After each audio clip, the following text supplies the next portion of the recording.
Welcome to Annie's Kitchen and you're watching Annie's Kitchen with Annie. എനിക്ക് ഒരു ഇച്ചിരി നേരം കിട്ടിയപ്പോഴത്തേന് ഞാൻ പരീക്ഷിച്ച് നോക്കിയ ഒരു റെസിപ്പിയാണ്. ഇതായത് പിള്ളേർക്ക് ഒത്തിരി ഇഷ്ടമാവും, വലിയവർക്ക് ഒത്തിരി ഇഷ്ടമാവും. പിന്നെ ആണെങ്കിൽ ഈ പറഞ്ഞ കൂട്ട് നമ്മുടെ എന്നാ പറയുന്നത് സ്നാക്ക് ആക്കാം, അല്ലെങ്കിൽ ഒരു സ്റ്റാർട്ടർ ആക്കാം, ചായയുടെ കൂടെ കഴിക്കാം. പിള്ളേർക്കാണെങ്കിലും ഒത്തിരി ഇഷ്ടമാകുന്നു. അപ്പോൾ ഒരു ഡെസേർട്ടും ഒരു സ്റ്റാർട്ടറുമാണ് നമ്മളിവിടെ ചെയ്യാൻ പോകുന്നത്. ഫസ്റ്റ് സ്റ്റാർട്ടർ എന്നാന്ന് വെച്ചാൽ ചിക്കൻ ചീസ് ബ്രെഡ് റോൾസ് ആണ് ഇവിടെ ചെയ്യാൻ പോകുന്നത് സ്റ്റാർട്ടർ.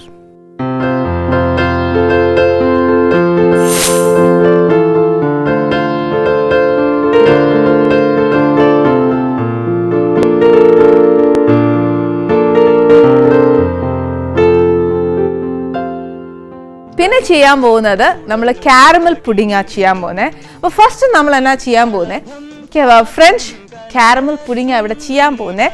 എന്നാന്നറിയോ ആദ്യം ചെയ്യുന്നത്, ആദ്യം ഇച്ചിരി സെറ്റ് ആവാൻ ഇച്ചിരി നേരം എടുക്കുവല്ലേ. അതുകൊണ്ട് നമുക്ക് ഇച്ചിരി ആദ്യം നമ്മുടെ കാരമൽ പുഡിങ് ചെയ്യാം. അതിന് വേണ്ടിയ സാധനങ്ങൾ എന്നാന്ന് വെച്ചാൽ ഒത്തിരി ഒന്നുമില്ല, കുറച്ച് സാധനങ്ങളേ ഉള്ളൂ. അത് നാച്ചുറൽ. നമുക്ക് കുറച്ച് പാല് വേണം. പിന്നെ വേണ്ടിയത് കുറച്ച് പഞ്ചസാര, പിന്നെ വേണ്ടിയത് കുറച്ച് മുട്ട, പിന്നെ വേണ്ടിയത് കുറച്ച് വാനില എസൻസ് ആണ്, പിന്നെ വേണ്ടിയത് കുറച്ച് ചൈന ഗ്രാസ് അല്ലെന്നുണ്ടെങ്കിൽ കുറച്ച് ജെലറ്റിൻ ആയാലും മതിയേ. ഇത്രയേ വേണ്ടുള്ളൂ. ഇതിനകത്ത് എന്നാ പ്രൊസീജിയർ എന്നറിയാവോ? ഫസ്റ്റ് നമുക്ക് പാലൊന്ന് തിളപ്പിക്കണം. ഇതിപ്പോൾ 4 കപ്പാണ് ഞാൻ ഒഴിക്കാൻ പോകുന്നത്.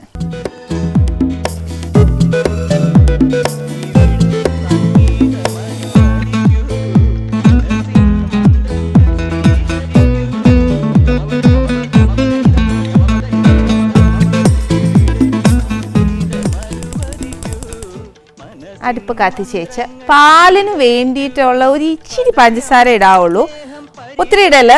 പഞ്ചസാരയ്ക്ക് വേറെ ഇച്ചിരി ജോലിയുണ്ട്. നേരെ പാലിന് വേണ്ടിയിട്ടുള്ള ഒരു ഇച്ചിരി ഇത്ര ഇട്ടേച്ചാൽ മതിയേ. ഇനി പാൽ ഇവിടെ ഇരുന്ന് അങ്ങോട്ട് തിളക്കട്ടെ.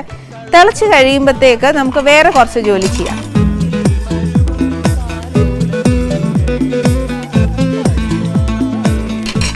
നെക്സ്റ്റ് എന്നാ ചെയ്യേണ്ടതെന്ന് അറിയാവോ? നമുക്കൊരു ബൗൾ എടുത്തേച്ചും നമുക്ക് ഈ മുട്ടയും പഞ്ചസാരയും കൂടെ ഒന്ന് മിക്സ് ചെയ്യണമെന്ന് വെച്ചാൽ പഞ്ചസാര നമ്മുടെ മധുരത്തിനനുസരിച്ച്, പിന്നെ മുട്ടയാന്നേൽ നമ്മൾ തനി കാരമൽ പുഡിങ് ഉണ്ടാക്കുവാന്നേൽ മുട്ടയിൽ തന്നെ ഉണ്ടാക്കത്തുള്ളൂ. ഇതിപ്പോൾ ഞാൻ അങ്ങനെയല്ല ചെയ്യാൻ പോകുന്നത്. അതുകൊണ്ട് ഞാൻ എന്നാ ചെയ്യുന്നത്, ഒരു 4 ഫുൾ എഗ്ഗും ഒരു 2 യോക്കും മാത്രമായിട്ട് എടുക്കാൻ പോവാം. അപ്പം അതും പഞ്ചസാരയും കൂടെ നല്ലതായിട്ട് നമുക്കൊന്ന് ബീറ്റ് ചെയ്യണം.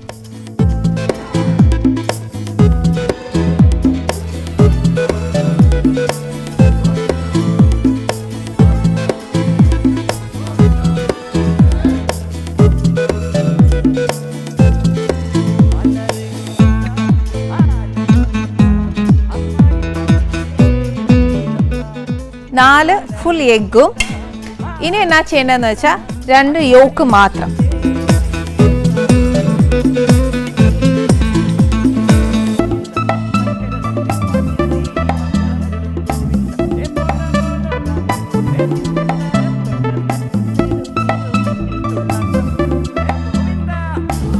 ഇനിയാന്നു ഇതിനകത്തോടെ നമുക്ക് വേണ്ടിയ പഞ്ചസാര എത്രയാന്ന് വെച്ചാൽ ഇടുക.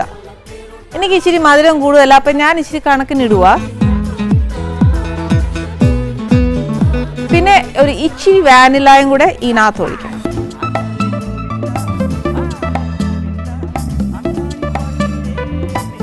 ഇച്ചിരി വെച്ചേക്കണേ. എന്നാന്ന് വെച്ചാൽ നമ്മൾ പാല് തിളച്ച് കഴിയുമ്പോഴത്തേന് അതിനകത്തോടും കൂടെ കുറച്ച് എസൻസ് ഒഴിക്കണം. ഇത് ഇത്രയും എസൻസ് എന്നത്തിനാണ് ഒഴിക്കുന്നതെന്ന് അറിയാവോ? ഒത്തിരി മുട്ടയല്ലേ ചേർക്കുന്നേ. അന്നേരം മുട്ടയുടെ ഒരു എന്നാ പറയുന്നത്, ഒരു ഉലുമ്പ്, അങ്ങനെയൊക്കെ മുട്ടയ്ക്ക് ഒരു ഉലുമ്പില്ലേ, അന്നേരം അത് വരാതിരിക്കാൻ വേണ്ടിയിട്ടാണ് നമ്മൾ മാക്സിമം വാനില എസൻസ് ചേർക്കുന്നത്. ഒത്തിരി ചേർക്കല്ല. എസൻസ് ഒത്തിരി ചേർത്ത് കഴിഞ്ഞാൽ അതിനൊരു കയ്പ്പ് വരുവേ. ഇനി ഇത് എന്നാ ചെയ്യണമെന്ന് വെച്ചാൽ നല്ല അസലായിട്ടൊന്ന് ബീറ്റ് ചെയ്യോ അല്ലെങ്കിൽ അടിച്ചെടുക്കുകയോ എങ്ങനെ വെച്ചാൽ ചെയ്താൽ മതി. പക്ഷെ അത് നമ്മുടെ പഞ്ചസാര മുഴുവൻ നമ്മുടെ മുട്ടയിൽ അലിയണം, അതാ കണക്ക്.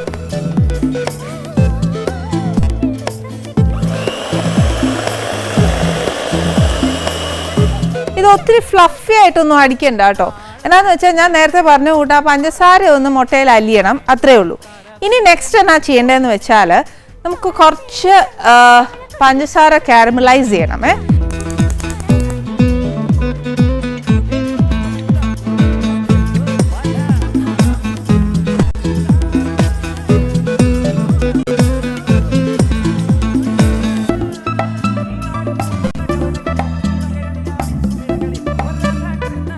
പാല് ഏകദേശം തിളയ്ക്കാറായി. അത് ചൂട് വേണ്ട, നമുക്കൊരു വാം മതി. അപ്പോൾ തിളച്ച് കഴിഞ്ഞാൽ അതിനെ അങ്ങ് ഓഫ് ചെയ്തു. ഇനി എന്നാന്ന് വെച്ചാൽ ഇത് ഇച്ചിരി ഒന്ന് ബ്രൗൺ ആയി തുടങ്ങുമ്പോഴത്തേന് ഒരു ഇച്ചിരി വെള്ളം ഒഴിച്ചു കൊടുക്കാൻ മതി.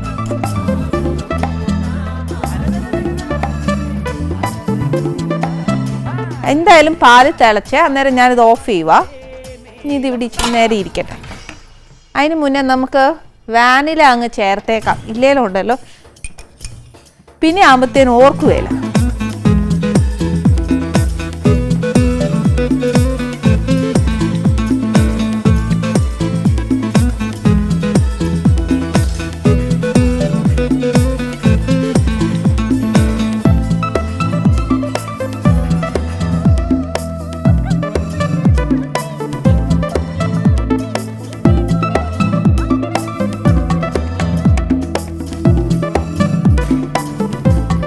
ഇത് നമുക്ക് ആവശ്യമുള്ള എന്നാന്ന് വെച്ചാൽ എത്ര ബ്രൗൺ ആണെന്ന് വെച്ചാൽ അത്രയും ബ്രൗൺ ആക്കുക.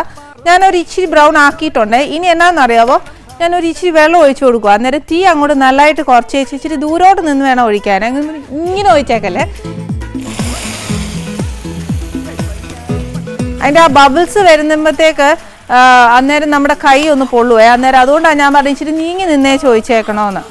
ഇനി ഇത് ആറുന്നതിന് മുന്നേ ആയിട്ട് നമ്മൾ ഏത് പാത്രത്തിലാണോ പുഡിങ് സെറ്റ് ചെയ്യാൻ വെച്ചേക്കുന്നത് ആ പാത്രത്തിലോട്ട് നമ്മൾ ഫസ്റ്റ് ഈ കാരമലൈസ് ഒഴിക്കുക. ഞാനിപ്പോൾ ഇതേമാതിരത്തെ കുഞ്ഞു ബൗളിലേക്കാണ് വെച്ചേക്കുന്നത്.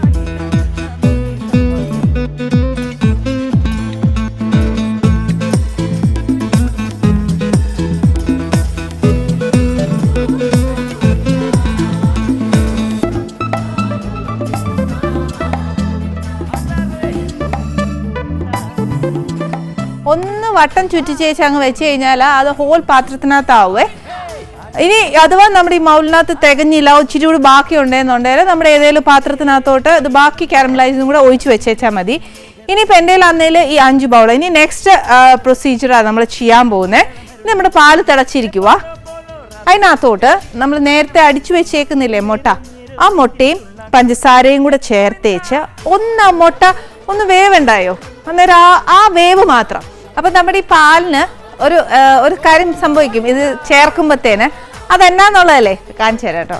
ഞാനിത് ചേർക്കുന്നതിന് മുന്നേ ഒരു കാര്യം എന്നാന്ന് വെച്ചാൽ നമുക്ക് ചൈന ഗ്രാസ് ഇല്ലേ, അത് ഒന്ന് അലുത്തെടുക്കണം. അതായത് ചൈന ഗ്രാസ് അലിപ്പിക്കുന്നത് എങ്ങനെയാന്ന് വെച്ചാൽ ആ ചൈന ഗ്രാസ് അങ്ങോട്ട് ഒരു പാനയിൽ ഇട്ടേച്ച്, ഇതൊരു 10 ഗ്രാമാണ് ഞാൻ എടുത്തേക്കുന്നത്, ഒരു പാക്കറ്റ്. ഒരു ഇച്ചിരി വെള്ളം ഒഴിച്ചേച്ച് ആ ചൈന ഗ്രാസ് ഒന്ന് നികന്ന് നിന്നേച്ചാൽ മതി. അങ്ങനെയൊക്കെ ആണെങ്കിൽ അതിൻ്റെ അളവ് എങ്ങനെയാണ് പറയാൻ നോക്കുന്നേ അല്ലേ? അതൊന്നും പറയാൻ നോക്കിയല്ല, ഒഴിക്കാൻ നേരത്തെ തന്നെ അങ്ങ് നോക്കിയേച്ചാൽ മതി. ഇത്രേ ഉള്ളൂ. ഇതിനകത്ത് വന്നിരുന്ന് നമ്മൾ വെള്ളം തിളച്ചേച്ച് ഈ നമ്മൾ ഇട്ടേക്കുന്ന ചൈന ഗ്രാസ് ഉണ്ടല്ലോ അത് തന്നെ ഉരുകി ആ വെള്ളത്തോട് തന്നെ അങ്ങ് ചേർന്നേച്ച് നമ്മൾ ചൗവരിയൊക്കെ കാച്ചുവേലേ എന്ന് പറഞ്ഞ കൂട്ട് അതേപോലെ ആവും, ആ കൺസിസ്റ്റൻസി ആവും. അതുവരെ ഇത് ഇവിടെ ഇരിക്കട്ടെ, അത് അടുക്കി പിടിക്കുകയൊന്നുമില്ലേ. ഇനി നമ്മുടെ പാലിലോട്ടുള്ള യുദ്ധം തുടങ്ങാം. പാലിനകത്ത് ഞാൻ ഇച്ചിരി പഞ്ചസാര ചേർത്തായിരുന്നു. അതിൻ്റെ കൂട്ടത്തിൽ പാല് തിളച്ചു വന്നപ്പോഴത്തേന് ഞാൻ എന്നാ ചെയ്താൽ വെച്ചാൽ ഇച്ചിരി വാനില എസൻസും കൂടെ ചേർത്തു. ഇനിയാണു ഞാൻ ചെയ്യാൻ പോകുന്നത്, നമ്മൾ നേരത്തെ ബീറ്റ് ചെയ്ത് വെച്ചേക്കുന്നില്ലേ നമ്മുടെ ആ മുട്ടയും പഞ്ചസാരയും, അത് ഇച്ചിരിയും കൂടി ഒന്ന് ബീറ്റ് ചെയ്തേച്ച്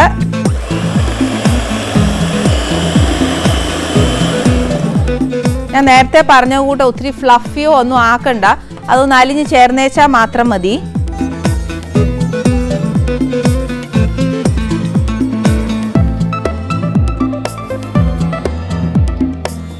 പാല്, മുട്ട, പഞ്ചസാര, വാനില എക്സ്ട്രാക്ട് എല്ലാം ചേർത്തേക്കുക. ഇനിയാന്നു ഈ പാല് ഇച്ചിരി ഒന്ന് ചൂടാക്കണം. ഒത്തിരി തിളപ്പിക്കാനൊന്നും പോകണ്ട, ഒന്ന് ചൂടാകുമ്പോഴത്തേക്ക് മുട്ട അങ്ങ് വെന്തോളും. നമ്മൾ നല്ലതായിട്ട് ബീറ്റ് ചെയ്തേക്കുക. പാലിലോട്ട് ഒഴിക്കുമ്പോഴത്തേനും ഒരു കാര്യം കാണിച്ചു തരാമെന്ന് പറഞ്ഞായിരുന്നല്ലോ, അതെന്നാന്ന് ഇപ്പം ഒക്കെയല്ല, കുറച്ചൊന്ന് വെയിറ്റ് ചെയ്യണം, അന്നേരം കാണിക്കാനൊക്കെ.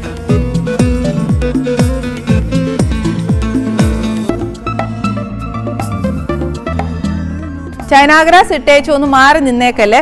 എന്നാന്ന് വെച്ചാൽ പാത്രത്തിൻ്റെ അറ്റത്തേലൊക്കെ പറ്റി പിടിച്ചിരിക്കുവാന്നേൽ ഇച്ചിരി ഒന്ന് ഇളക്കകത്തോട്ട് ഇട്ട് കൊടുക്കണം, അല്ലെങ്കിൽ അത് അവിടെ തന്നെ ഇരുന്ന് ഉണങ്ങി പിടിക്കും. ആ മുട്ട വേവാനുള്ള ഒരു ചൂടാവൽ മതി. നമ്മുടെ ചൈന ഗ്രാസും തിളച്ചു തുടങ്ങിയിട്ടുണ്ട്. അത് നമ്മളിട്ട് ചൈന ഗ്രാസ് എല്ലാം ഉരുകി അതിലോട്ട് പിടിക്കാൻ തുടങ്ങുക. കണ്ടോ, ഞാൻ പറഞ്ഞില്ലേ ചവരി കാച്ചി കൂട്ടിയിരിക്കുമെന്ന്. പക്ഷെ ആ ഫുൾ ചൈന ഗ്രാസും ഉരുകി ആ വെള്ളത്തോട് ചേരണം. അത് നല്ല വെള്ളം പോലെ ആവുമേ. അത് തീ കൂട്ടി വെച്ചേച്ചൊന്നും അത് ആക്കാൻ ശ്രമിക്കല്ല, ഒരു ഇച്ചിരി തീ കുറച്ചേച്ച് ചെയ്താൽ മതി. ഞാനിപ്പോൾ ചെറിയ തീയലാണ് വെച്ചേക്കുന്നത്.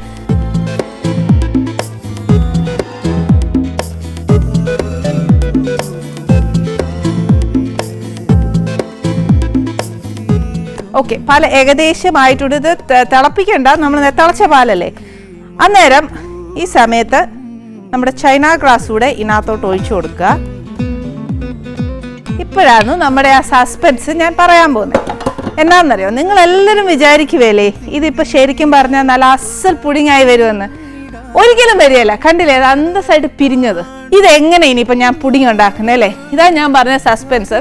നമ്മൾ ഇത്രയും നേരം കിടന്ന് മെനക്കെട്ടിട്ട് ഈ കാര്യം പൊളിഞ്ഞു പോയില്ലേ. ഞാനിവിടെ നിൽക്കുമ്പോഴോ ഇങ്ങനെയൊക്കെ സംഭവിച്ചാൽ നമ്മൾ വിടുവോ? കൊള്ളാം, ഞാൻ വിടുവേല. ഇത് എന്നാ ചെയ്യണമെന്നറിയാവോ? ഇങ്ങനെ ആയിപ്പോവും ഡെഫിനറ്റ്. കാര്യം എന്താണെന്ന് വെച്ചാൽ നമ്മൾ അതിൻ്റെ കറക്റ്റ് പ്രൊസീജിയേഴ്സിലല്ല ചെയ്തേക്കുന്നത്. സാധാരണ പാലും മുട്ടയും പഞ്ചസാരയെല്ലാം അടിച്ചു വെച്ച് ഇതേ കൂട്ട് മോൾഡിലാക്കി വെച്ച് അത് നമ്മൾ ആവി കയറ്റി പുഴുങ്ങിയെടുക്കുക ചെയ്യുന്നത്. പക്ഷേ ഞാൻ പറഞ്ഞില്ലേ, ഞാനത് ചെയ്തേച്ച് എനിക്ക് ഒട്ടും ഒത്തില്ല. ഞാൻ ചെയ്യുമ്പോഴെല്ലാം എന്തേണ്ട ഈ കളിയാണ് കളിക്കുന്നത്, പിരിഞ്ഞു പോകും പാല്. അന്നേരം എന്നാ ചെയ്യണമെന്നറിയോ, ഈ പാൽ ഇച്ചിരി ഒന്ന് ആറുകയെന്ന് വെച്ചാൽ ഒരു ഇച്ചിരി തണുപ്പിച്ചതിന് ശേഷം മിക്സിയിലിട്ടിട്ട് നല്ലതായിട്ട് അടിക്കുക. അപ്പോൾ നല്ല ഫ്ലഫി ആയിട്ട് ഈ പിരിഞ്ഞത് ഇതിനകത്ത് കിടക്കുന്ന എല്ലാം വെന്തേക്കുമല്ലേ. അന്നേരം പിന്നെ എന്നാ മേടിക്കാനാ, ചൂടോടെ അടിച്ചേക്കരുത്. പിന്നെ ഒരു ദിവസത്തെ പണിയാണ് അടുക്കളയ്ക്ക് ഉണ്ടാവുന്നത്. അന്നേരം അത് ചെയ്യരുത്. ഇച്ചിരി ഒന്ന് തണുത്തേച്ചും അതിനെ മിക്സിയിലൊന്ന് അടിച്ച് ഓരോ മോളിലായിട്ട് ഒഴിച്ച് നോക്കിയേ. നല്ല സോഫ്റ്റ് എന്താ പറയുക, നമ്മൾ സാധാ ഉണ്ടാക്കുന്ന പുഡിങ്ങിനെ കാട്ടിലും എന്നാ നല്ല സോഫ്റ്റ് പുഡിങ്ങാണ് കിട്ടുന്നതെന്നറിയോ. ഇപ്പം ഞാൻ ചൂടോടെ ഞാൻ മിക്സി അടിച്ചാൽ എൻ്റെ സുന്ദരമായ അടുക്കള ചീത്തയാവും. ഞാൻ ചെയ്യുവേല. ഞാൻ എന്നാ ചെയ്യാൻ പോകുന്നത്, ഈ ബീറ്റർ വെച്ച് ഞാൻ എൻ്റെ ഈ പാലൊന്ന് അടിക്കാൻ പോവാം. സത്യം പറഞ്ഞാൽ മിക്ക വീട്ടിലും നമ്മളിങ്ങനെ പുഡിങ് ഉണ്ടാക്കുവാന്നേൽ പിരിഞ്ഞു പോവുകയല്ലേ. പിരിഞ്ഞു പോകുമ്പോഴത്തേനും ആരും വിഷമിക്കല്ല, ഇങ്ങനെ അങ്ങ് ചെയ്തേച്ചാൽ മതി. അന്നേരം നമുക്ക് നല്ല പുഡിങ് കിട്ടും. Anyway the ingredients are the best. പിന്നെ എന്നത്തിനാ പേടിക്കുന്നേ? ബീറ്റർ വെച്ച് അടിക്കുന്നതെങ്കിൽ മാക്സിമം ഫ്ലഫി ആക്കി എടുക്കുക. അല്ല മിക്സിയിലാന്നേൽ ഒരു ഇച്ചിരി ഒന്ന് വണ്ണിലിട്ട് വെച്ച് ഒന്ന് അടിച്ചേച്ചാൽ മതി. മിക്സി ആകുമ്പോഴത്തേക്ക് കുറച്ചുകൂടി നല്ല എന്നാ പറഞ്ഞ പതഞ്ഞ് നല്ല ഫ്ലഫി ആയിട്ട് കിട്ടും. അതാണ് കുറച്ചുകൂടി നല്ല. പക്ഷെ ചൂടോടെ അടിക്കല്ല. ഇപ്പം ചൂടായതുകൊണ്ടാണ് ഞാൻ ബീറ്റർ എടുത്തേക്കുന്നത്.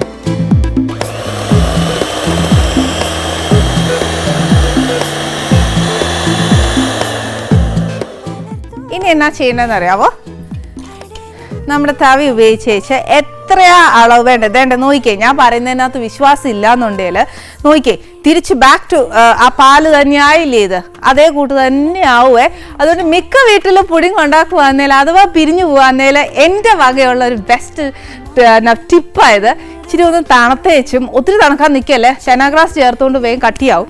അന്നേരം ഒരു വാം ആയിട്ടുള്ള, അതായത് നമ്മുടെ റൂം ടെമ്പറേച്ചർ ആകുമ്പോഴത്തേന് അതിനെ ഒന്ന് മിക്സിയിൽ നല്ലതായിട്ട് അടിച്ചേച്ച് ഇതിനകത്ത് ഒഴിച്ചാൽ മതി. പക്ഷേ ബോളിനകത്ത് ഒഴിച്ചേച്ച് മിക്സിയിൽ അടിച്ചാൽ കാരമലുമായിട്ട് മിക്സ് ആവും. പിന്നെ എന്നെ പറഞ്ഞേച്ച് കാര്യമില്ല, തന്നെത്താനെ കുറ്റേറ്റെടുത്തോണം. ഇപ്പോൾ കണ്ടോ, നമ്മൾ നേരത്തെ ഒഴിച്ച പഞ്ചസാര കരിച്ചൊഴിച്ച് കാരമൽ സിറപ്പായത് ഇത് നല്ല കട്ടിയായിട്ടുണ്ട്. അപ്പോൾ തണുത്തതിന് ശേഷം ഇത് ഒഴിക്കുവാന്നേൽ ഇത് മിക്സ് ആവുകയില്ല. ഇനി നമുക്കിത് ഒഴിക്കാവേ.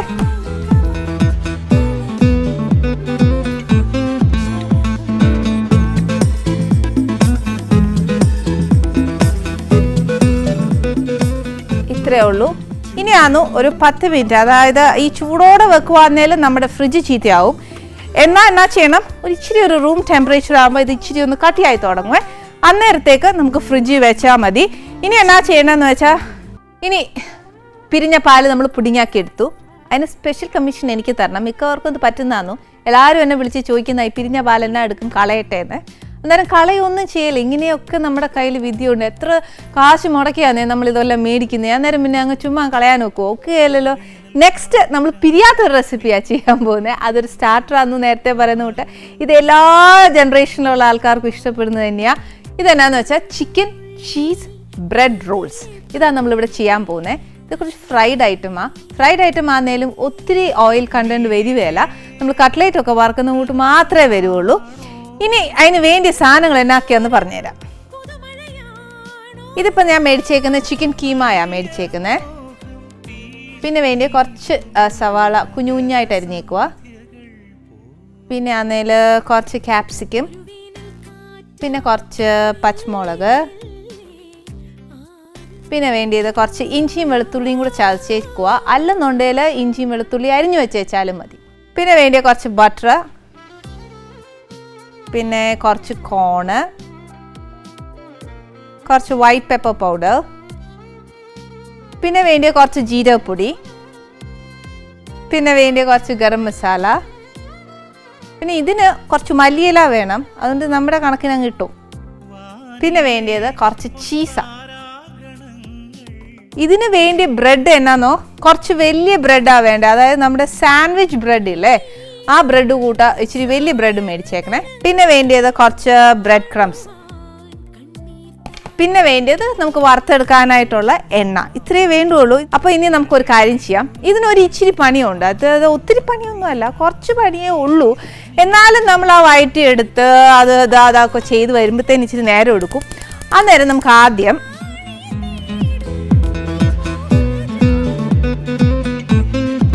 അടുപ്പേൽ കുറച്ച് ബട്ടർ ഇടണം. ഇത് എണ്ണയിലല്ല നമ്മളിത് വയറ്റുന്നേ. ഇത് നമ്മൾ ബട്ടറില്ല ഉള്ളി വഴറ്റുന്നേ. കുറച്ച് ബട്ടർ, ആ ഉള്ളി വഴറ്റാൻ വേണ്ടിയിട്ടുള്ള ഒരു ബട്ടർ ഇട്ടേച്ചാൽ മതി.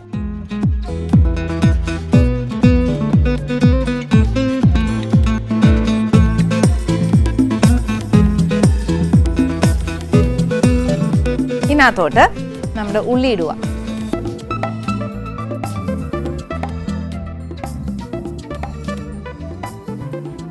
ഉള്ളി വഴറ്റുന്ന പരുവം ഏതാണെന്നറിയാലോ. ഇത് ഏകദേശം നമ്മുടെ കട്ട്ലേറ്റ് പോലെ തന്നെയാണ് ഉണ്ടാക്കുന്നത്. അന്നേരം കട്ട്ലേറ്റിന് ട്രാൻസ്പെറൻ്റ് ആവുന്ന കൂട്ട് തന്നെ ഇതും ആവണം. അപ്പം ഇതിൻ്റെ കൂട്ടത്തിൽ തന്നെ ഏതൊക്കെയാണ് മൂക്കാനുള്ളതെന്ന് അറിയാലോ. ഇച്ചിരി പച്ചമുളക് ഇടണം, എരിവ് അനുസരിച്ച് ചേർത്തേച്ചാൽ മതിയേ. ഇതിൻ്റെ കൂട്ടത്തിൽ കുറച്ച് ഇഞ്ചിയും വെളുത്തുള്ളി. ഇത് ഇത്രേ ഒന്ന് മൂക്കാനായിട്ട് ഒരു ഇച്ചിരി നേരം വേണം. അതായത് ഒത്തിരി മൂക്കരുത്, കാരമലൈസ് ഒന്നും ആവല്. നല്ല ഒരു എന്നാ പറയുക, ഉള്ളി ഒന്ന് വേവണം, പിന്നെ ആ പച്ചമുളക് ഒന്ന് വേവണം, ഇഞ്ചിയും വെളുത്തുള്ളിയും ഒന്ന് വേവണം. അത്രേ ഉള്ളൂ. ഇതിൻ്റെ എല്ലാത്തിൻ്റെ ചുരുക്കം പറയുവാന്നേലും എപ്പോഴും പറയുന്ന കൂട്ട് തന്നെയാണ്. അതിൻ്റെ പച്ചച്ചോയൊന്ന് മാറണം.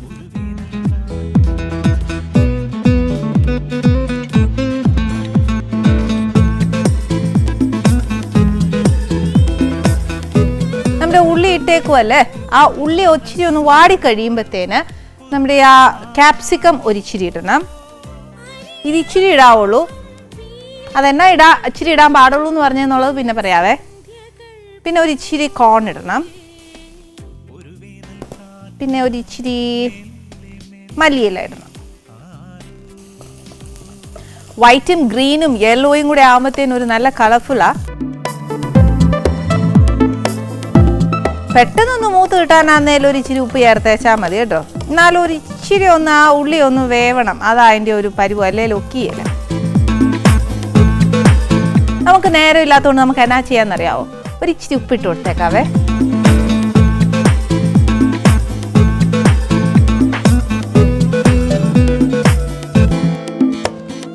ഇനി ഇതിനകത്തോട്ട് നമ്മുടെ ചിക്കൻ കീമ ഇടുക. കീമായ ഏറ്റവും നല്ല എന്നാന്ന് വെച്ചാലേ, മറ്റതാന്നേൽ അഥവാ നമ്മൾ ക്യൂബ് മുറിക്കുമ്പോഴത്തേന് കുറച്ചൊന്ന് വലുതായി പോയാൽ പിന്നെ ബ്രെഡിൽ റോൾ ചെയ്യാൻ ഒക്കിയില്ല. ഇതിനകത്തോട്ട് നമുക്ക് എന്നാ ചെയ്യേണ്ടതെന്ന് വെച്ചാൽ ഒരു ഇച്ചിരി ഗരം മസാലയും, പിന്നെ ഒരു ഇച്ചിരി എന്നാ പറയുന്നത് ജീരകപ്പൊടിയും, പിന്നെ ഒരു ഇച്ചിരി കുരുമുളക് പൊടിയും കൂടി ഇടാം. ഞാൻ ഇട്ട കുറച്ച് ജീരകപ്പൊടിയാ, പിന്നെ ഒരു ഇച്ചിരി ഗരം മസാല. ഒത്തിരി ഒന്നും ഇടണ്ട, ഒരു ഇച്ചിരി ഇട്ടേച്ചാൽ മതി. ഇനിയുള്ളത് കുരുമുളക് പൊടിയാ, വൈറ്റ് പെപ്പർ പൗഡറാന്നേ. അതിന് അന്നേരം ഒത്തിരി എരിവൊന്നും കാണുകയില്ല. പിന്നെ അന്നേരം കുരുമുളകിൻ്റെ രുചിയും വരും.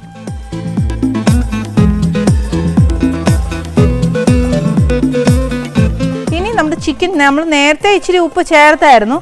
ഇനി അന്നേരം കുറച്ചുകൂടെ ചേർത്തേച്ചാൽ മതിയേ. കാര്യം എന്നാന്നോ, ചിക്കനിൽ പിടിക്കാനായിട്ട് മാത്രം ഇച്ചിരി ഉപ്പ്, നേരത്തെ അന്നേരം ഉള്ളിയെ പിടിക്കാനുള്ള ഇച്ചിരി ഉപ്പ് ഇട്ടിട്ടുള്ളൂ.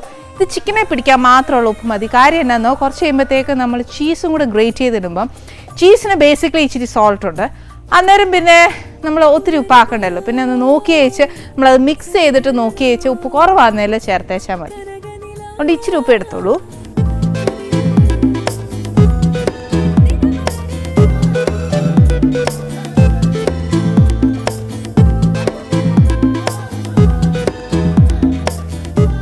ഇപ്പം നമ്മൾ നമ്മുടെ ആ വെജിറ്റബിൾസിൻ്റെ എല്ലാം ചേർത്തിട്ടുണ്ട്. ക്യാപ്സിക്കം ചേർത്തു, കോൺ ചേർത്തു, പിന്നെ അന്നേരം നമ്മുടെ ആ മല്ലിയിലയും കൂടെ ചേർത്തേക്കുന്നു. പകുതി ചേർക്കാവുള്ളൂ എന്ന് പറഞ്ഞ് എന്നാന്ന് അറിയാമോ, നമ്മുടെ ചിക്കനേൽ ഈ ഫ്ലേവേഴ്സ് എല്ലാം കുറച്ചൊന്ന് പിടിക്കണം. മാത്രമല്ല തിരിച്ചും ചിക്കൻ്റെ ആ സ്റ്റോക്ക് ഫ്ലേവർ നമ്മുടെ ആ വെജിറ്റബിളിലും കുറച്ചൊന്ന് പിടിക്കണം. അതുകൊണ്ട് ഓൾമോസ്റ്റ് അതായത് ഒരു 3/4 ഇട്ടോളൂ. ഞാനിപ്പോൾ 3/4 ഇട്ടില്ല അല്ലേ, അപ്പോൾ കുറച്ചുകൂടി ഇടാം. പിന്നെ ഇടേണ്ട 1/4 ഭാഗം എപ്പോഴാണെന്നറിയാമോ, നമ്മൾ മിക്സ് ചെയ്യാൻ നേരം. ചിലപ്പോൾ അഥവാ ഇതിൻ്റെ കളർ നമുക്ക് കിട്ടിയില്ല എന്നുണ്ടെങ്കിൽ അപ്പോൾ ഒന്ന് ഇച്ചിരി കളർഫുള്ളാക്കാൻ വേണ്ടിയിട്ടാണ് അത് വെച്ചേക്കാൻ പറയുന്നത്.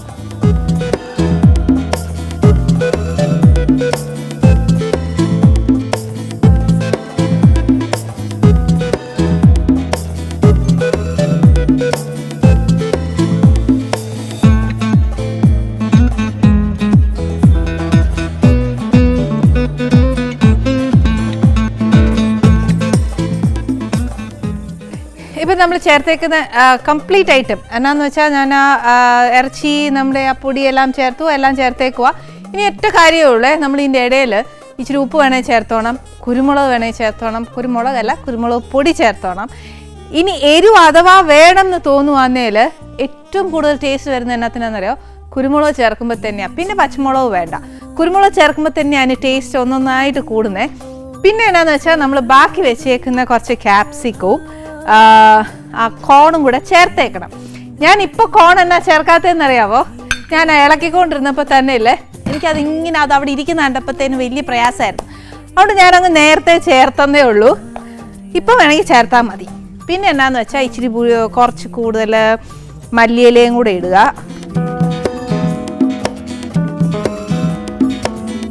ഇടയിൽ ഞാൻ ഉപ്പൊക്കെ നോക്കിയായിരുന്നേ, അതിനകത്ത് എനിക്ക് വേണ്ടി ഉപ്പും എരിവും എല്ലാം ഉണ്ടായിരുന്നു. പിന്നെ ഒരു കുരുമുളകിൻ്റെ കുറവേ ഉണ്ടായിരുന്നുള്ളൂ. അന്നേരത്തേന് ഞാൻ ഇച്ചിരി കുരുമുളകും കൂടെ ചേർത്തായിരുന്നു. അതൊക്കെ ഞാൻ പറയുന്ന കൂട്ട് തന്നെ വേണ്ടിയതങ്ങ് ചേർത്താൽ മതി. ഇനി എന്നാ ചെയ്യേണ്ടതെന്ന് വെച്ചാൽ ഇനി ഇച്ചിരി ഒത്തിരി ചൂടൊന്നുമില്ല, കുറച്ച് ചൂടേ ഉള്ളൂ. ഇതിനകത്തോട്ട് ഞാനൊരു കുറച്ച് ചീസ് ഗ്രേറ്റ് ചെയ്തിടാൻ പോവാം.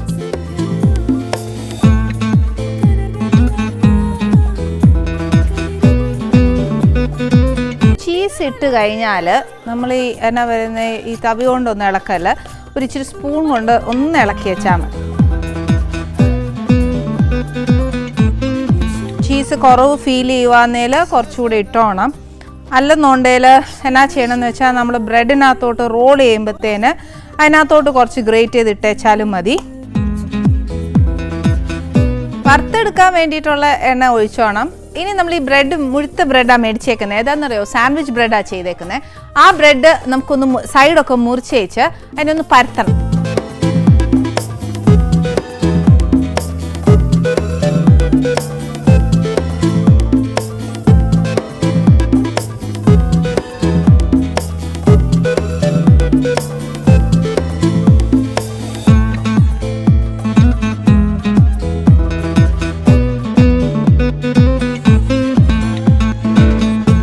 നമ്മൾ മുറിച്ച് കളഞ്ഞേക്കുന്ന ഇത് കളയൽ, ഇത് സത്യം പറഞ്ഞാൽ ബ്രെഡ് ക്രംസ് ആക്കി എടുക്കാൻ നല്ലതാ. ഇനി നമുക്ക് കുറച്ച് മാറ്റി വെച്ചേച്ച്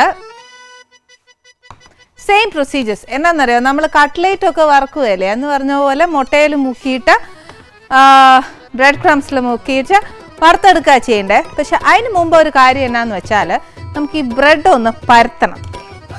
മാക്സിമം എത്ര ആക്കാവോ അത്രയും പരത്താം.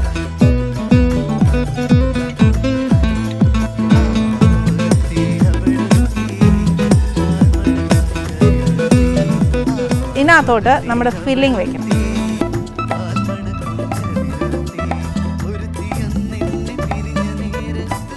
പിള്ളേർക്കാന്നേലും ചീസുള്ള വശത്താന്നേലും കുറച്ച് കൂടുതൽ അങ്ങ് കൊട്ടും.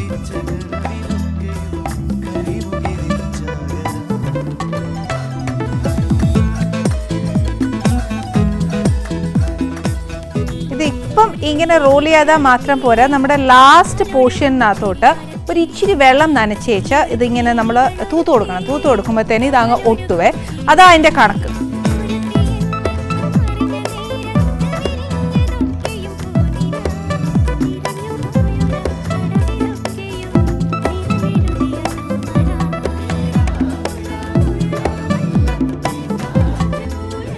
ഫസ്റ്റ് നമുക്ക് ബ്രെഡ് ഇങ്ങനെ റോൾ ചെയ്ത് വെക്കുക. നെക്സ്റ്റ് എന്നാ ചെയ്യണം, മുട്ടയിൽ മുക്കി വെച്ച് ബ്രെഡ് ക്രംസിൽ മുക്കിയിട്ട് വറുത്തെടുക്കുക. ഇത് തന്നെ ആക്കാൻ ഒരു ഇച്ചിരി നേരമുണ്ട്. ഒന്ന് ഞാൻ ചെയ്തോട്ടെ. ഇത് ഫസ്റ്റ് ആക്കി വെച്ചേച്ച് നമുക്ക് ബാക്കി ചെയ്യാം.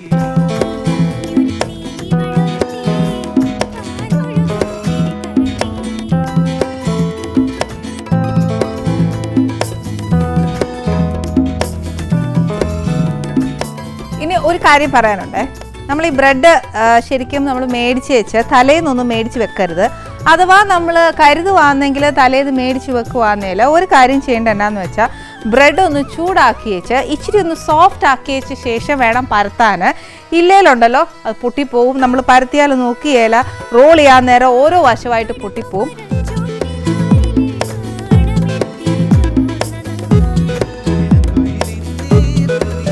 എത്രയേ ഉള്ളൂ. ഇനിയാണോ നെക്സ്റ്റ് കാര്യം ചെയ്യേണ്ടത് എന്നാണെന്നറിയാവോ? നെക്സ്റ്റ് ചെയ്യേണ്ടത് നമുക്ക് ഇനി ഇതിനെ മുട്ട അടിച്ച് വെച്ച്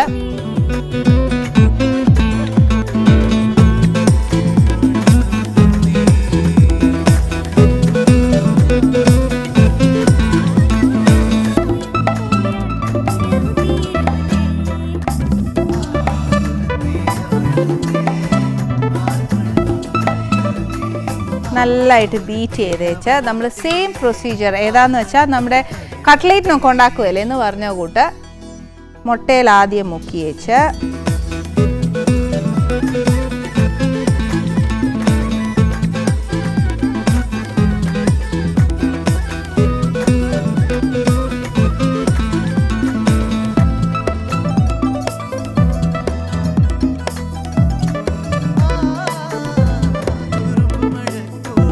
നമുക്ക് ഈ ചൂട് എണ്ണയിലോട്ട് അത് വറുത്ത് കോരിയേച്ചാൽ മാത്രം.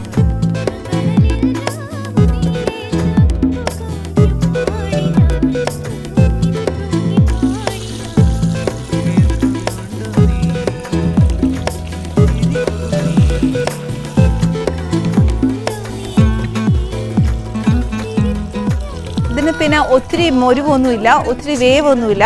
അതൊരു ഇച്ചിരി ബ്രൗൺ, അതായത് നമുക്ക് എത്ര ക്രിസ്പി ആവേണ്ടിയെന്ന് വെച്ചാൽ അത്രയും ക്രിസ്പി ആക്കി എടുത്തേച്ചാൽ മതിയേ. ഈ സ്പെഷ്യൽ ഡിഷ് എന്തായാലും ഉണ്ടാക്കണം, ഉണ്ടാക്കാതിരിക്കരുത്. ഞാൻ ഈ കാണിച്ച മെനക്കേടൊക്കെ നോക്കിയേച്ചോ ഇത് ഈ നേരം ഉണ്ടെങ്കിൽ മേടിച്ച് തിന്നാന്ന് വിചാരിക്കരുത്. നമ്മുടെ റോളും കാരമൽ സൂഫ്ലയും അസലായിട്ടുണ്ട്. ഞാൻ പറഞ്ഞില്ലേ, കണ്ടില്ലേ, ഡിമോൾഡ് ചെയ്യുമ്പോഴത്തേക്ക് നമ്മുടെ കാരമൽ പുഡിംഗ് ഇങ്ങനെയാവും. പിന്നെ നമ്മുടെ ഈ റോളും കാരമൽ പുഡിങ്ങും എല്ലാം കൂടെ ഉണ്ടാക്കി വന്നപ്പോഴത്തേനും നമ്മൾ ഗസ്റ്റിനെ പറ്റി പറഞ്ഞോ. ഇനി ഗസ്റ്റിനെ കുറിച്ച് പറയുകയാണെങ്കിൽ പ്രശസ്ത ക്യാമറാമാൻ ഉദയൻ അമ്പാടിയും അദ്ദേഹത്തിന്റെ വൈഫ് സുന നായരുമാണ് നമ്മുടെ ഗസ്റ്റ് ആയിട്ട് ഇവിടെ വരാൻ പോകുന്നത്. പോലും നടക്കുകയല്ല പരദൂഷണം ആണോ?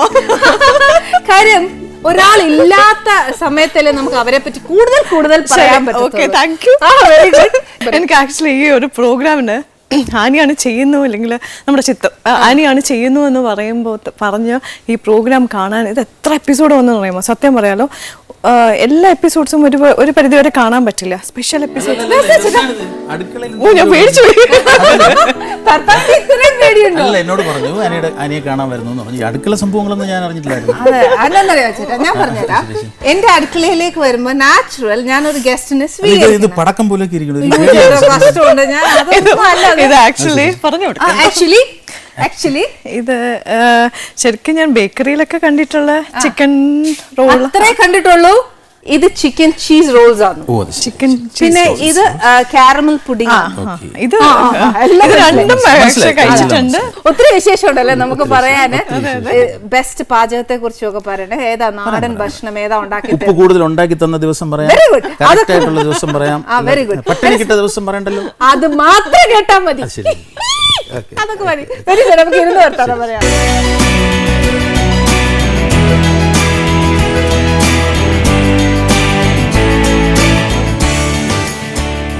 അന്തസ്സായിട്ട് അവിടെ പോയി ഇരുന്നല്ലേ.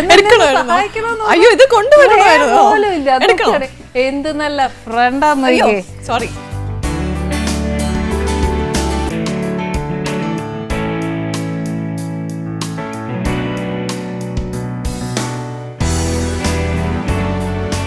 ഇങ്ങനെ വേണം കൂട്ടുകാരായാല്. എടാ നീ അത് ഇങ്ങനെ എടുത്ത് ഇങ്ങോട്ട് കൊണ്ടുവരുമെന്ന് ഞാൻ എനിക്ക് കൊടുത്തോ ഇപ്പോഴും കൊടുക്കണോ? കൊടുത്തോ. സൈഡിലൊരു ഫ്രെയിം ബ്യൂട്ടിക്ക് വേണ്ടി ഇരിക്കട്ടെ. അതെ. പക്ഷെ ചേട്ടാ എന്നാന്നറിയോ, സ്വീറ്റ് എപ്പോഴും നമ്മൾ എന്നേലും കഴിച്ചേച്ച് കഴിക്കുന്നതല്ലേ ഏറ്റവും നല്ലത്. അപ്പൊ ഞാൻ ഇപ്പൊ ഇത് ഇവിടെ വയ്ക്കണോ അതോ ഫ്രിഡ്ജേ വയ്ക്കണോ? അതാ.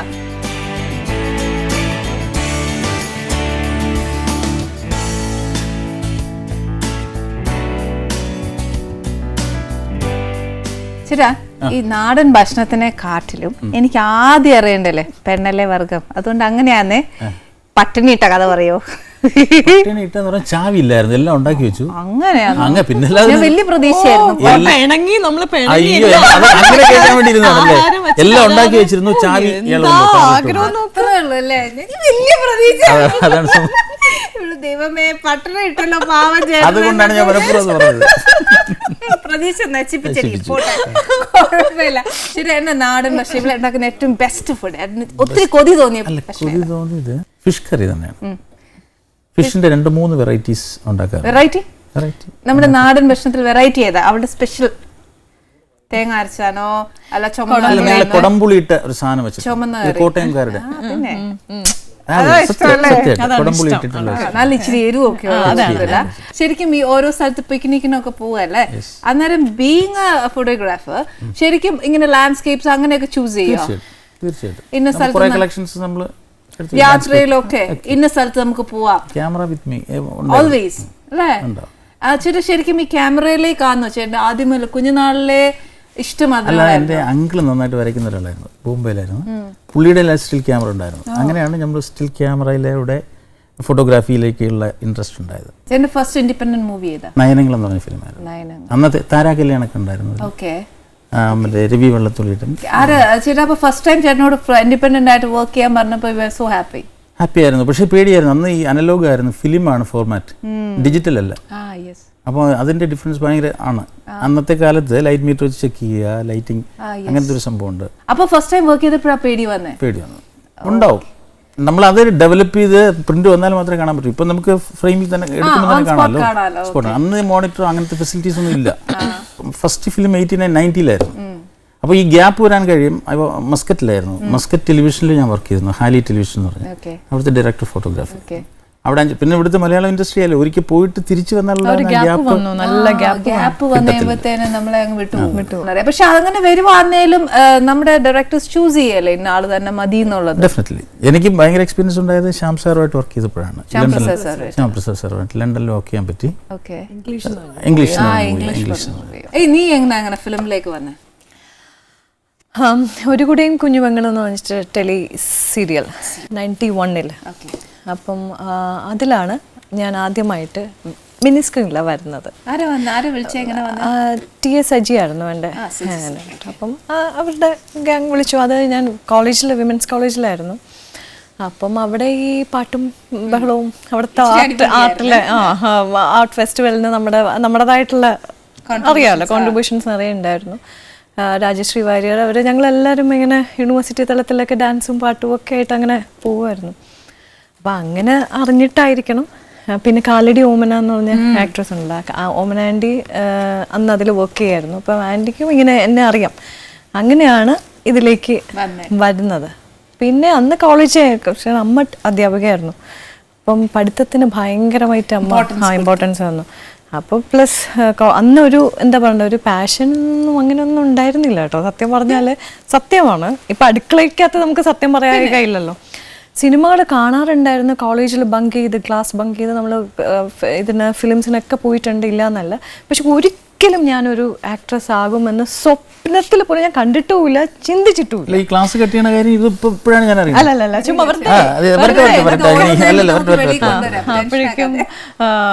അപ്പോഴേക്കും അല്ല വിത്ത് ടീച്ചേഴ്സ് പെർമിഷൻ ആണ്. ക്ലാസ് കട്ട് ചെയ്യുന്നത്, ക്ലാസ് ബങ്ക് ചെയ്യാന്ന് പറഞ്ഞാൽ bunking means bunking only without the permission ആണ് ഞങ്ങളൊക്കെ പഠിച്ചിരിക്കുന്നത്. വിത്ത് പെർമിഷൻ ടീച്ചേഴ്സിനെ സ്പെഷ്യൽ ആയിട്ട് കാണണം. ഓക്കേ, അപ്പം ലൈക്ക് അങ്ങനെയൊക്കെ ആയിരുന്നു. അങ്ങനെ വന്നു. എന്താ പറയുക, ഒരു കൂടെയും കുഞ്ഞുമങ്ങൾ ചെയ്തു കഴിഞ്ഞു. അന്ന് ഞാൻ കോളേജിൽ പഠിക്കുന്ന സമയത്തായിരുന്നു കുഞ്ഞുമങ്ങളെ സ്ക്രീൻ ചെയ്തത്. അപ്പോൾ കോളേജിൻ്റെ പെട്ടെന്നൊരു താരമായി അതിൽ വന്നല്ലോ. അപ്പോൾ ഫസ്റ്റ് എൻ്റെ കോമ്പിനേഷൻ ആക്ടർ എന്ന് പറയുന്നത് ഗണേശേട്ടനാണ്. അപ്പോൾ പെങ്ങളായിട്ടാണ്, കുഞ്ഞു പെങ്ങളായിട്ടാണ് അതിൽ ഞാൻ ചെയ്യുന്നത്. അപ്പോൾ ഇദ്ദേഹമാണ് എൻ്റെ സഹോദരൻ. അപ്പോൾ ആങ്ങളുടെയും പെങ്ങളുടെയും കഥയാണത്. മുട്ടത്ത് വർക്കി സാറിൻ്റെ ഒരു ചെറുകഥ. അത് ചെയ്ത് ആ ഒരു സംഭവമൊക്കെ എല്ലാവരും റെക്കഗ്നൈസ് ചെയ്യുന്ന, കോളേജിൽ ഭയങ്കര ഇതായി, അത് ഇതാക്കി. പിന്നെ കുറച്ച് ടെലിഫിലിംസ്. അന്ന് ഇങ്ങനെ ചാകര പോലെ ദൂരദർശൻ മാത്രമല്ലേ ഉണ്ടായിട്ടുള്ളൂ അന്ന് ആ ടൈമിൽ. അപ്പോൾ ഒരുപാട് ടെലിഫിലിംസും ഒക്കെയാണ്. അപ്പോൾ ഒരുപാട് നമ്മൾ അങ്ങനെ ചെയ്തിട്ടുണ്ട്. പിന്നെ ഇതൊക്കെ വീട്ടിൽ ഇഷ്ടമാണ് എല്ലാവർക്കും. വീട്ടിലിങ്ങനെ ഒരു കലാകാരൻ എന്ന് പറയുന്നതിനപ്പുറമായിട്ട് കലാ ആസ്വാദകരായിരുന്നു അമ്മ, അച്ഛൻ, ബന്ധുക്കളെല്ലാവരും. അപ്പം എനിക്ക് ആ ഒരു ബാക്ക് സപ്പോർട്ട് ഒരു പ്രശ്നം ഉണ്ടായിരുന്നില്ല. നന്നായി ചെയ്തോളൂ എന്നുള്ളതായിരുന്നു. പിന്നെ വിത്ത് ഫുൾ ഗ്യാങ് എന്താ പറയണ്ടേ, ബോഡി ഗാർഡൊക്കെ ആയിട്ടാണല്ലോ സെറ്റിൽ. അപ്പം എല്ലാം ട്രിവാൻഡ്രം ലൊക്കേഷൻ, വീട്ടിൽ നിന്ന് തന്നെ പോകാം, ഒന്നുമില്ല. ഈ പേടിക്കാനായിട്ട് സിനിമയ്ക്ക് പണ്ടും ഇല്ല, ഇന്നും ഇല്ല, നാളെയും ഉണ്ടാവില്ല, ചുമ്മാ പറയുന്നത്. അപ്പോൾ അങ്ങനെ ഒരു ഫ്രീ ആയിരുന്നു. അത്രയും കുറച്ചൊക്കെ വർക്ക് ചെയ്തു. പിന്നെ ഡിഗ്രി വന്നപ്പോഴേക്കും അമ്മ സ്റ്റോപ്പ് ചെയ്യാൻ പറഞ്ഞു. എല്ലാം ആ ഒരു degree with full marks completion വേണം എന്നുള്ള രീതിയിൽ ഇതെല്ലാം മാറ്റിക്കോളാൻ പറഞ്ഞു. അങ്ങനെ ഒരു 3 years നല്ല ഗ്യാപ്പായി. പിന്നെ എഗെയിൻ 95-96 ഞാൻ വരുന്നത്. തൂവൽ കൊട്ടാരം, സത്യനന്ദിക്കാട് സാറിൻ്റെ. അതും ഈ പറഞ്ഞ പോലെ മുന്നേ ഈ വർക്കുകളൊക്കെ TV സ്ക്രീനിൽ കണ്ട് അങ്ങനെ വിളിച്ചതാണ്. അതിൽ മഞ്ജു വാര്യറിൻ്റെ 2nd or 3rd മൂവിയാണെന്ന് തോന്നുന്നു. അതിൽ കൊട്ടാരത്തിൽ ഒരു തമ്പുരാട്ടിക്കുട്ടി ഹേമ എന്ന് പറഞ്ഞ ക്യാരക്ടർ. തൂവൽ കൊട്ടാരം വിത്ത് സത്യനന്ദിക്കാട് ആൻഡ് വിപിൻ മോഹൻ ക്യാമറമാൻ. അതെ, അവരുടെ ഒരു ഗ്രൂപ്പിലാണ് സിനിമയുടെ ഇത് തുടങ്ങുന്നത്. ഒരുപാട് ഇങ്ങനെയുള്ള ക്യാരക്ടർ റോൾസ്, അമ്മ, ചേട്ടത്തി, ചേച്ചി, അനിയത്തി, അങ്ങനെ വന്നിട്ട് കുറേ ക്യാരക്ടർ റോൾസ് ചെയ്തു. കുറേ ഓഫ് ബീറ്റ് മൂവീസിൽ ഹീറോ മീൻസ് മെയിൻ ക്യാരക്ടേഴ്സ് ചെയ്തു. അങ്ങനെ ഹിന്ദി ചെയ്തു, തെലുഗു ചെയ്തു, തമിഴ് ചെയ്തു, ഇങ്ങനെ ചെയ്തുകൊണ്ടേയിരിക്കുന്നു. പക്ഷെ ഞാൻ ഇരുത്തിക്കൊണ്ട് പറയല്ല, ഇദ്ദേഹം ആയതുകൊണ്ടായിരിക്കാം ഞാൻ ഇപ്പോഴും ഇങ്ങനെ ഒരു ഫീൽഡിൽ നിൽക്കുന്ന. വേറെ അത് ഞാൻ പറഞ്ഞില്ലേ, നമ്മുടെ ഒരു ഡെസ്റ്റിനി എൻ്റെ അങ്ങനെയായിരുന്നു. അങ്ങനെയൊക്കെ എല്ലാം കല്യാണം, ഇതിനകത്ത് തന്നെ പരിചയപ്പെടണം, ഇൻഡസ്ട്രിക്കകത്തുള്ള ഒരു വ്യക്തി. ഒരിക്കലും വീട്ടുകാരൊന്നും ഒരിക്കലും ഒരു സിനിമാക്കാരെ കെട്ടിക്കില്ല. അയ്യോ, അങ്ങനെ അവർ ചിന്തിച്ചിട്ടില്ല. വേറൊരു കോമഡി എനിക്ക് വരുന്നത്, നമ്മൾ കല്യാണം കഴിഞ്ഞ് പോയി അപ്പോൾ ആദ്യത്തെ ദിവസമൊക്കെ ഇങ്ങനെ അടുക്കാനായിട്ട് അമ്മയും, അപ്പോഴും അമ്മയും ഉണ്ടായിരുന്നു, മുത്തശ്ശി കൂടെ ഉണ്ടായിരുന്നു. അപ്പോൾ മുത്തശ്ശിക്ക് ഭയങ്കര ഇഷ്ടമാണ് TV കാണുന്നില്ല അതുകൊണ്ട്. അപ്പോൾ രാവിലെ ബ്രേക്ക്ഫാസ്റ്റ് കഴിച്ചുകൊണ്ടിരുന്നപ്പോൾ മുത്തശ്ശിക്ക് ഒരു സംശയം, കൂടെ ആർട്ടിസ്റ്റ് ആരോ ആക്ട് ചെയ്തിരുന്നു, അവരുടെ പേരറിയില്ല. അപ്പോൾ ചോദിച്ചു ഉദയ അവളോട്. ഞാൻ പറഞ്ഞ സോനയോട് ചോദിക്കണം. അല്ല മോളെ, അത് അന്ന് കൂടെ ആക്ട് ചെയ്തിരുന്നു. അപ്പോൾ സോനയ്ക്കും പിടി കിട്ടുന്നില്ല. ഉച്ചയ്ക്ക് ഊണ് കഴിച്ചപ്പോഴും ഇതേ ക്വസ്റ്റ്യൻ ചോദിച്ചു അമ്മമ്മ. അതാരാണ്? നമ്മളിതെല്ലാം മറന്നു. വൈകുന്നേരം ഊണ് കഴിഞ്ഞപ്പോഴും അമ്മമ്മ അതിൽ നിന്നിട്ട്, അല്ല മോളെ കിട്ടിയില്ല, ആരാണെന്ന് കിട്ടിയില്ല, നമ്മൾ കിടന്നുറങ്ങി. 2:30-3 മണിയായി. ഉദയ, സോന, ഇവിടെ നമ്മൾ കുറച്ച് ഗ്രാമപ്രദേശമാണ് വീട്.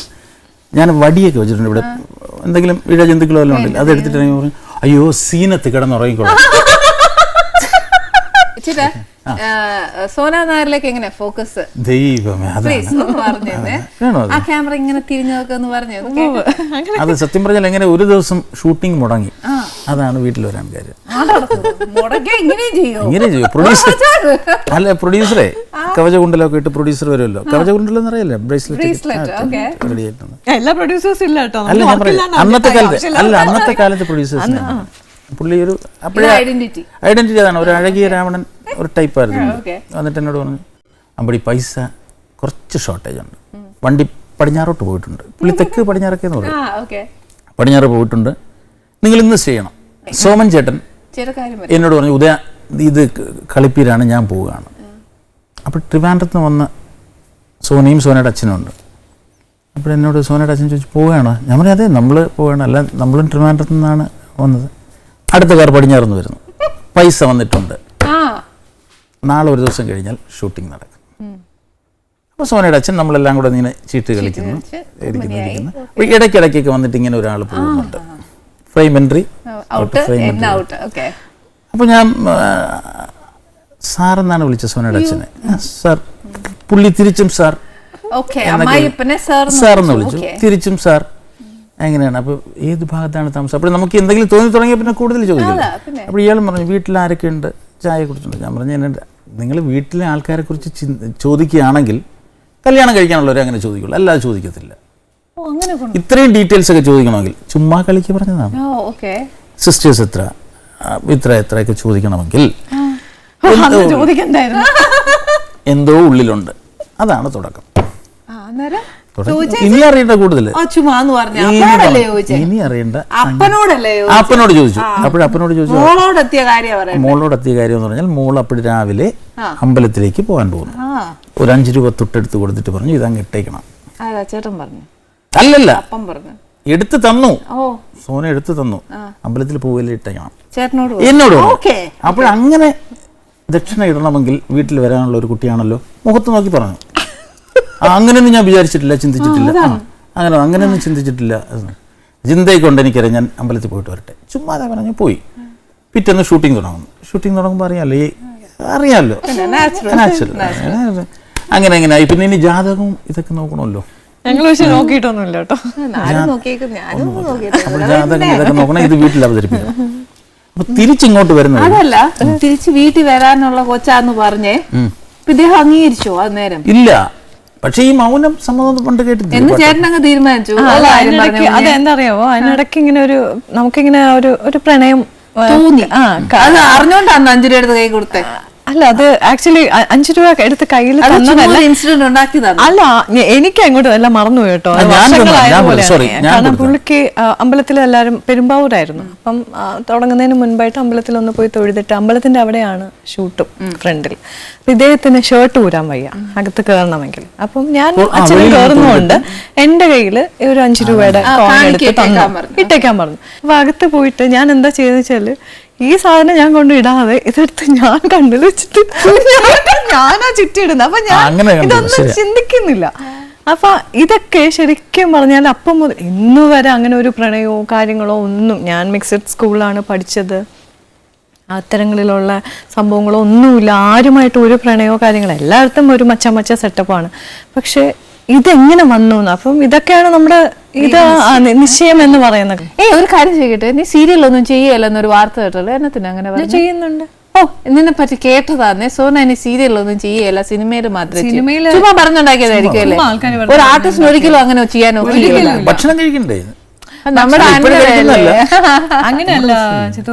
അതിന്റെ മെയിൻ കാര്യം എന്ന് വെച്ചാൽ സീരിയൽ ഇങ്ങനെ ഭയങ്കര ഹെവി എക്സ്പോഷർ ആണല്ലോ സീരിയൽ ആവുമ്പോഴത്തേക്ക്. നമുക്ക് പൊതുവേ ഞാൻ സിനിമയാണ് കൂടുതലും കോൺസെൻട്രേറ്റ് ചെയ്യുന്നത് എന്ന് കരുതി ഞാൻ സീരിയലിനെ ഒരിക്കലും ഇന്ന് വരെ ഈ നിമിഷം വരെ ഞാൻ തള്ളി പറയത്തുമില്ല. നാളെയും അങ്ങനെ ഒരു അവസരം ഉണ്ടാക്കല്ലേ എന്നാണ് ഞാൻ എൻ്റെ പ്രാർത്ഥന. ഇന്ന് വരെ ഞാൻ ചെയ്തിട്ടില്ല അത്. പക്ഷേ ചില ഇന്റർവ്യൂസ് വരുമ്പോൾ വീട്ടിൽ ഈവൻ മീഡിയ ആൾക്കാർ വരുമല്ലോ, ഓരോരോ നമ്മൾ പറയുന്നത് ഒന്ന്, ഇവരെ ഗ്രഹിക്കുന്നതൊന്ന്, എഴുതി വരുമ്പോൾ വേറൊന്ന്, ഇങ്ങനെ എപ്പോഴും വരാറുള്ളു. അപ്പം ഞാൻ സീരിയലിനെ കുറിച്ച് ഇത്തരം നമ്മൾ നേരത്തെ പറഞ്ഞ പോലെ ഈ അമ്മായിമ്മ, കരച്ചില്, ബഹളം, സ്ത്രീയെ മാക്സിമം അബലകളാക്കുക, സ്ത്രീകളുടെ അത്രയും അങ്ങനത്തെ ഒരു മെയിൽ ഷോവിനിസം കാണിക്കുക, ഇതൊക്കെ ഫിലിമിലുണ്ട് ഓഫ് കോഴ്സ്. അത് നമുക്കൊരു 2 മണിക്കൂർ കൊണ്ട് സഹിച്ചിങ്ങോട്ട് പോരാ. ഇതെന്ന് പറഞ്ഞാൽ ആജീവനാന്ത കാലം നമ്മൾ കണ്ടു, അത് തന്നെ കണ്ടു. അപ്പൊ സ്ത്രീയെ മാക്സിമം ഒരു ഉപകരണമാക്കി അവളെ മാക്സിമം കരയിപ്പിച്ച്, ഞാൻ പറഞ്ഞു ഇനിയുള്ള സീരിയലിൽ ഞാൻ കരയില്ല.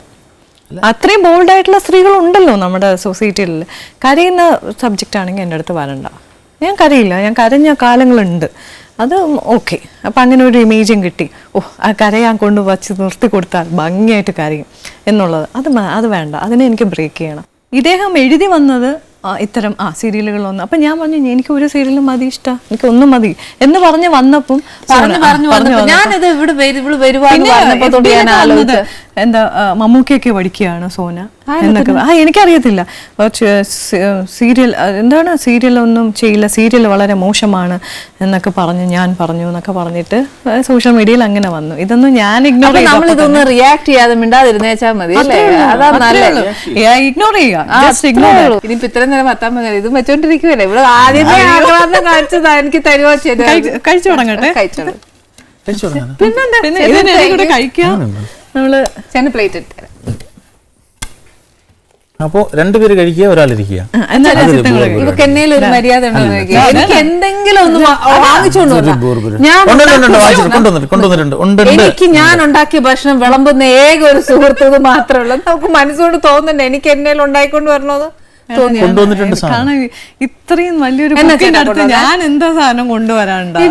എന്നതേലും ഒരു മാങ്ങാച്ചാറേലും കൊണ്ടുവന്നാൽ മേലായിരുന്നോ? നീ ഭയങ്കര സംഭവം. നീ ആദ്യം എനിക്ക് തരുന്നതിന്റെ ഉദ്ദേശം പറഞ്ഞു. അവള് കഴിക്കാതെ ആദ്യം എനിക്ക് തരുന്നതിന്റെ ഉദ്ദേശം പറഞ്ഞു.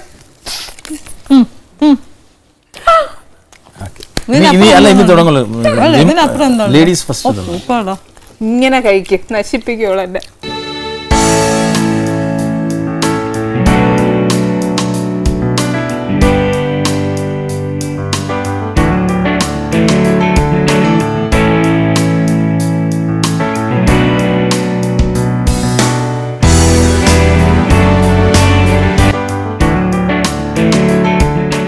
ചേട്ടൻ പറഞ്ഞേ നല്ലല്ലേ? ഇനി സത്യം പറയാലോ, മറ്റു എപ്പിസോഡ്സിലൊക്കെ ഇങ്ങനെ പല പല വിഭവം വെച്ചിട്ട് വരുമ്പോ ഞാനിങ്ങനെ വിചാരിക്കാം, എപ്പോഴാണ് നമ്മളിങ്ങനെ വിചാരിക്കാം എപ്പോഴാണ് ആനീസ് കിച്ചണിൽ എപ്പോഴാ എന്റെ ഒരു ഗുഡ് ഫ്രണ്ട് ആകുമ്പോ എത്രയായാലും യൂട്യൂബിൽ കാണും. അതാണ് ഇനി സംവിധാനം ചെയ്യാൻ പോവാന്നൊക്കെ കേട്ട് ചെയ്യണം എന്നൊരു ഭയങ്കര അതിനൊരു പാഷൻ എനിക്കുണ്ട്. ആക്ടിങ് എന്ന് പറയുന്നത് ഇപ്പം എൻ്റെ ഒരു ജീവിത ഉപാധി എന്നുള്ളതാണ്. പാഷനേക്കാളപ്പുറം ഡയറക്ഷൻ ഭയങ്കര ഒരു പാഷൻ ആവുന്നുണ്ട്. എനിക്കിഷ്ടമാണ്. പിന്നെ ബിക്കോസ് ഇദ്ദേഹം കൂടെ ആ ഒരു ക്യാമറ സെക്ഷനും കൂടെ ഉള്ളപ്പം ഒരുപാട് ഡയറക്ടോറിയൽ വ്യൂ ഉള്ള ഒരു സിനിമാറ്റോഗ്രാഫറാണ് പുള്ളി. അതെനിക്ക് പല അവസരങ്ങളിൽ മനസ്സിലായിട്ടുണ്ട്. ഫിലിം അല്ല, ഒരു ഷോർട്ട് ഫിലിം. എനിക്ക് ചാൻസ് തരുമോ? ഡയറക്റ്റ് ചെയ്യുവാന്നേല് ചോദിക്കുന്നുണ്ട് എന്നാ നഷ്ടം അല്ലേ? നീ അഥവാ ചെയ്യും എന്ന് പറഞ്ഞാൽ ചോദിക്കുന്നത് അല്ല, ഒരു ഫ്രണ്ടിനോട് പെട്ടെന്ന് ചോദിക്കുമ്പോ ഉണ്ടാവുന്ന റിയാക്ഷൻ ആണോ? രൂക്ഷമായി നോക്കുന്നു. അല്ല, ഞാൻ അത് കൃത്യമായിട്ട് ചോദിക്കണം. നീ ചെയ്യുമെന്ന് പറഞ്ഞാൽ ഇതൊരു പ്രൂഫ് ആകും. ഇല്ല ഇല്ലെന്നല്ലേ പറഞ്ഞേ. ചേട്ടൻ പുതിയ പ്രോജക്ട് ചെയ്യാൻ പുതിയ പ്രോജക്ട് ഞാൻ ഇപ്പം ഫസ്റ്റ് ഷെഡ്യൂൾ കഴിഞ്ഞു. മൈ സ്കൂൾ എന്ന് പറഞ്ഞ ടൈറ്റിലാണ്. ദേവയാനിയും സമുദ്രകനിയാണ്. ഓക്കെ, ചേട്ടൻ എന്തായാലും അത് കഴിച്ചു കഴിഞ്ഞാൽ പുഡിങ് എടുത്തിട്ട് നല്ല തണുത്തിട്ടുണ്ടാവും.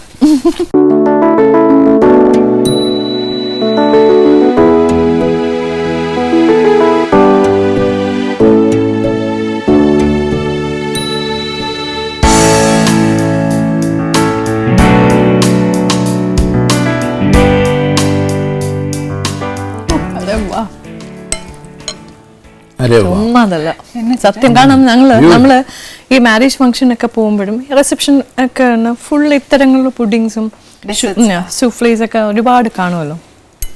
എക്സ്ട്രാ ഓർഡിനറി കേട്ടോ, ഇരുത്തിക്കൊണ്ട് പറയുന്നതല്ല. ഇതിനകത്ത് ആ എൻ്റെ ഫ്ലേവർ മൊത്തം നമുക്ക് അത് നീ സ്പെഷ്യലായിട്ട് ഉണ്ടാക്കിയത് കൊണ്ടാണ്. ഇത് അബദ്ധത്തിൽ കണ്ടുപിടിച്ചൊരു പുഡിംഗ് ആണ് ശരിക്കും കേട്ടോ. ഈ ആനീസ് ടച്ച് എന്ന് പറയുന്നത് സത്യം പറഞ്ഞാല് സ്നേഹത്തിന്റെ ടച്ചാണ്. എന്നാലും ഈ ഒരു സന്തോഷം എനിക്ക് ഭയങ്കര മനസ്സിന് നിറവ് വന്നു. നീ ഒരു പാട്ട് പാടുവോ? രാജഹംസമേ മഴവിൽ കുടിലിൽ സ്നേഹദൂതുമാ വരുമോ സാ